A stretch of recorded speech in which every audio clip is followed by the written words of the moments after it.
ये पूरा एरिया ये बताया जाता है कि यही मैदान करबला भी है, यानी करबला का जो मार्का था वो इसी जगह पर, इस पूरे एरिया में ही कहीं हुआ था। क्योंकि जब इमाम हुसैन की शहादत की जगह भी यहाँ मौजूद है तो आप इससे समझ सकते हैं कि इसी एरिया में ये मार्का हुआ होगा, इसी एरिया में ये जंग हुई होगी। गुलशन फ़ातिमा के फूल भूखे प्यासे यहाँ शहीद किए गए, पानी बंद कर दिया गया। नहर फुरात करीब था मगर पानी नहीं पीने दिया गया। मगर एक पर्सनालिटी का मैं जिक्र करना चाहूँगा, हज़रत हुर रदी अल्लाह तआला अन्हु। अच्छा, आपकी शान ये है कि देखा जाए तो आप वही थे जिन्होंने इमाम हुसैन को करबला के इस मैदान में इंटरसेप्ट किया था। आप तो कूफा जा रहे थे ना, ये एक्चुअली ये कोई आबादी नहीं थी, ये पूरा एक रेगिस्तान था, दरिया का किनारा था और इमाम हुसैन को यहाँ रोक लिया गया कूफा जाने से। कूफा में लोग वेट कर रहे थे, बहरहाल वेट भी नहीं कर रहे थे। सच्ची बात तो ये कि हज़रत मुस्लिम बिन अकील से बेवफाई कर चुके थे। हज़रत हुर रदी अल्लाह तआला अन्हु ने इमाम हुसैन को इंटरसेप्ट तो किया, रोका तो सही, मगर दिल में मोहब्बत बहुत थी। नमाज का टाइम होता था तो वो हज़रत इमाम हुसैन के पीछे नमाज़ पढ़ते थे और इमाम हुसैन उन्हें समझाते भी थे, फरमाते भी थे कि मुझे वापस जाने दो। उन्होंने कहा नहीं, मुझे इजाज़त नहीं है आपको वापस छोड़ने की। मगर नरम रवैया था, बदतमीज़ी नहीं थी, दिल में मोहब्बत भी थी। वो कहता मैं क्या करूँ, मुझे तो मेरे हेड ने भेजा है। बहरहाल फिर जब देखा कि इमाम हुसैन बैअत नहीं कर रहे यजीद की और हुर जो है वो थोड़ा सा नरमी भी कर रहे हैं, तो अब यजीद पलीद ने, इब्न ज़ियाद ने 22,000 का लश्कर भेज दिया। 22,000 लोग किसके मुकाबले के लिए आए? 72। उन्हें पता था कि ये वो अजीम हस्तियाँ हैं जो मौला अली का खून है, ये चंद लोगों से इनसे मुकाबला नहीं किया जा सकेगा।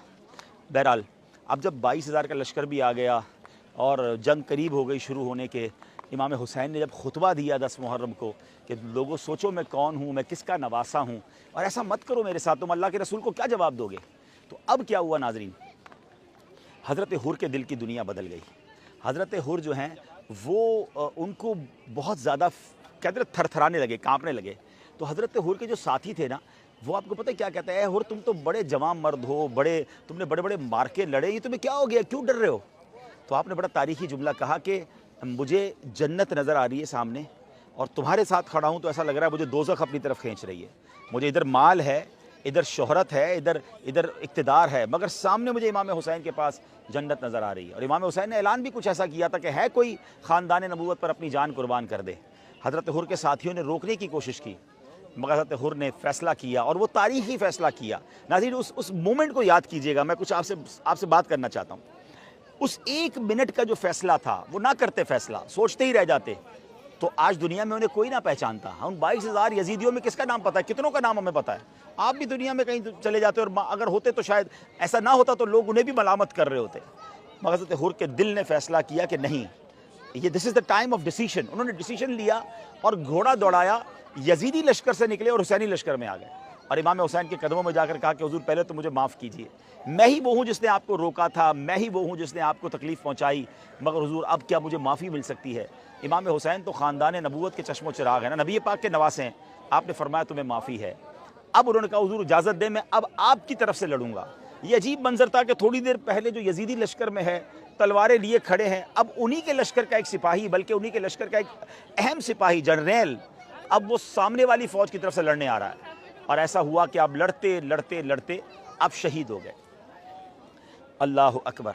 लेकिन वो जो डिसीजन था ना, उसने हज़रत हुर को कहाँ पहुँचा दिया कि आज जब भी हज़रत हुर का हम नाम लेते हैं तो रदी अल्लाह ताला अन्हु नाम के साथ लगाते हैं। वो शायर कहते हैं ना, ये नारा हुर का था जिस वक्त फ़ौजे शाम से निकला कि देखो यूँ निकलते हैं जहन्नम से खुदा वाले। अच्छी वाक़या आपने कई बार सुना होगा, मगर इसी करबला के मैदान से मैं उससे एक मैसेज देना चाहता हूँ। हम में से बहुत सारे ऐसे होंगे जो हराम कमा रहे होंगे, मुझे सुनने वालों में से हो सकता है ऐसे बहुत सारे होंगे जो गलत काम कर रहे होंगे, कोई शराब पीने वाला, कोई बदकारी करने वाला, कोई हराम ज़िंदगी गुजारने वाला। अच्छा, उसे पता भी होता है मैं गलत कर रहा हूँ, अच्छा सोचता भी रहता है नहीं यार झूठ नहीं बोलना चाहिए, हराम नहीं कमाना चाहिए, सूद का काम नहीं करना चाहिए, शराब नहीं पीना चाहिए, गलत सोहबतें नहीं अपनानी चाहिए, गलत काम नहीं करना चाहिए, मगर फैसला नहीं कर रहा होता, सोच रहा होता है हाँ अभी छोड़ दूंगा, रमज़ान में छोड़ दूंगा, कुछ अरसे बाद छोड़ दूंगा। लेकिन इसी कुछ अरसे बाद में करते करते कई लोग दुनिया से चले गए।